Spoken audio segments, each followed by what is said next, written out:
Cockroach जनता party आणि आंदोलनाचं राजकारण. विरोध फक्त मोदींना की देशाला?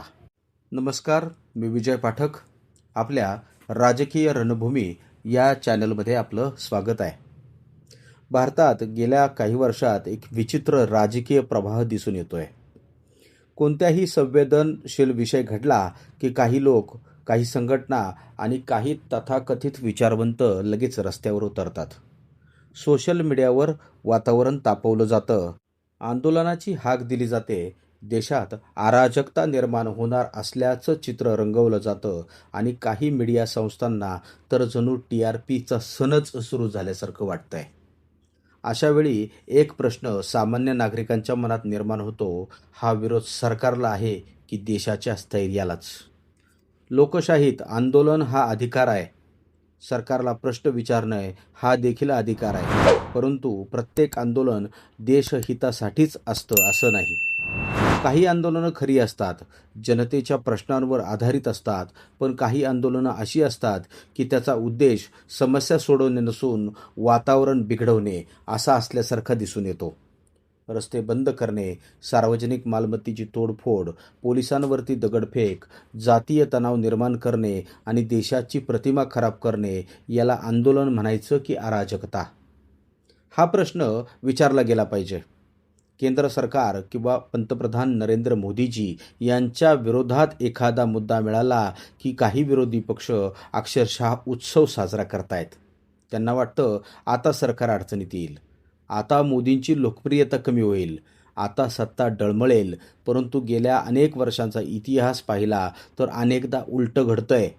ज्या मुद्द्यांवर सरकार अडचणीत येईल असं वाटतं, त्याच मुद्द्यावर जनतेने सरकारच्या बाजूनं कौल दिलेला दिसून आला आहे. कारण सामान्य नागरिक एकच गोष्ट ओळखतो, राजकारण आणि राष्ट्रकारण याच्यामध्ये फरक असतो तो. आजकाल एक नवीन वर्ग तयार झालेला दिसून येतोय. एखादी घटना घडली की लगेच व्हिडिओ, मग लगेच लाईव्ह, मग भावनिक पोस्ट, मग सरकार विरोधीची घोषणाबाजी आणि मग काही दिवसांनी दुसराच विषय. या वर्गाला जणू काही उपरोधिकपणे कॉकरोच जनता पार्टीच म्हणतात. कारण परिस्थिती काहीही असो, हे लोक प्रत्येक वादात, प्रत्येक आंदोलनात आणि प्रत्येक गोंधळात दिसून येत आहेत. समस्या सुटली की हे गायब, पण नवीन वाद निर्माण झाला की लगेच प्रगट होत आहेत. काही माध्यमांचं देखील असंच झालंय. शांतता, विकास, उद्योग, रोजगार, शेती, तंत्रज्ञान यावर चर्चा केली तर प्रेक्षक कमी मिळतील. पण जर देश संकटात आहे, लोकशाही संपली, सत्ता जाणार आहे, सरकार कोसळणार आहे, अशा मथळ्यांनी कार्यक्रम केले तर TRP वाढतो. म्हणून काहींना कायमचं भीतीचं वातावरण हवं असतं. कारण भीती विकली जाते, राग विकला जातो आणि संघर्षसुद्धा विकला जातो. काही जण प्रत्येक आंदोलनावर भविष्यवाणी करतायत. आता भारतात क्रांती होईल, आता सरकार जाईल, आता देश अमुक देशासारखा होईल. पण भारताची रचना वेगळी आहे.